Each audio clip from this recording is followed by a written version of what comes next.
এটা কি খাবি না? বিসমিল্লাহির রহিম। শুভ সকাল। একটা গাভীকে কৃত্রিম প্রদান করছিলাম আমাদের এসিআই কোম্পানির সিমেন্ট দিয়া। গাভীটা 7 থেকে 8 মাসের প্রেগনেন্ট।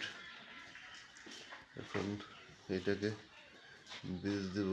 এটা হেঁটে আসছে এবং গরুর মালিকের সাথে একটু কথা বলবো। আসসালামু আলাইকুম। ওয়ালাইকুম সালাম। কিরম আছেন? আলহামদুলিল্লাহ। কি অবস্থা আপনার? গরু কয়টা আছে? গরু বর্তমান আছে 2টা। ঠিক আছে, ওনার তো দুইটা গাভী আছে, খুব সুন্দর এই গাভী দুইটা। এটা একটা গাভী, এটা প্রেগনেন্ট।